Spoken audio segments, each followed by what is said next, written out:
দেশের প্রধানমন্ত্রী যদি সাহসী হয়, সিদ্ধান্ত নিতে যদি ভয় না পায়, তাহলে বড় বড় দেশের রাষ্ট্রপতি, রাষ্ট্রপ্রধানরাও সেই প্রধানমন্ত্রীর কাছে মাথা নত করতে বাধ্য হয়।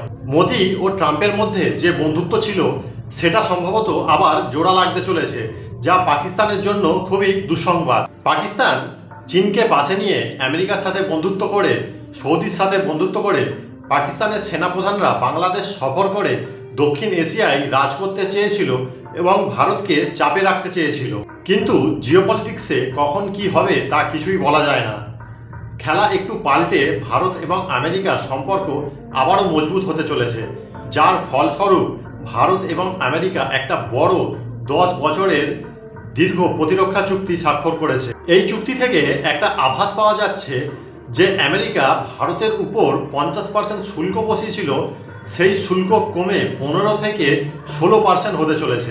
আমেরিকা ভারতের উপর 50% শুল্ক বসিয়ে ভারত এবং আমেরিকার সম্পর্ক, মোদি এবং ট্রাম্পের মধ্যে যে বন্ধুত্ব নষ্ট হয়েছিল, ভারত এবং আমেরিকার মধ্যে এই প্রতিরক্ষা চুক্তি হয়ে মোদি এবং ট্রাম্পের মধ্যে আবারও বন্ধুত্ব জোরালো হতে চলেছে। মালয়েশিয়ার কুয়ালালামপুরে যুক্তরাষ্ট্রের যুদ্ধ বিষয়ক সচিব ও ভারতের প্রতিরক্ষামন্ত্রী রাজনাথ সিংয়ের মধ্যে একটি বৈঠকের পর ভারত ও যুক্তরাষ্ট্র পরবর্তী 10 বছরের জন্য একটি প্রতিরক্ষা চুক্তি স্বাক্ষর করেছে। এই চুক্তির মাধ্যমে তথ্য আদান প্রদান, কারিগরি সহযোগিতা এবং আঞ্চলিক স্থিতিশীলতা গড়ে উঠবে। আমেরিকা তাদের দেশের কৃষিজাত দ্রব্য, দুগ্ধজাত দ্রব্য ভারতের বাজারে প্রবেশ করাতে চেয়েছিল, কিন্তু ভারত একটি কৃষিজাত দেশ।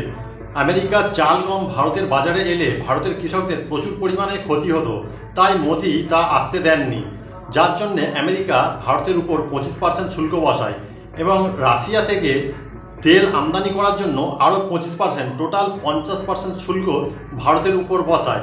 তখন থেকে মোদি এবং ট্রাম্পের মধ্যে সম্পর্কের ফাটল ধরে।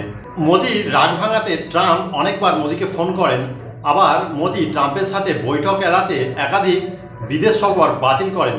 কিন্তু এই প্রতিরক্ষা চুক্তির মাধ্যমে এবং শুল্ক 50% থেকে কমে 15% হওয়ার মাধ্যমে ট্রাম্পের সাথে মোদির বন্ধুত্ব আবার জোরালো হচ্ছে। মোদির সাথে ট্রাম্পের বন্ধুত্ব যত ঘনিষ্ঠ হবে, তত চাপে পড়বে পাকিস্তান।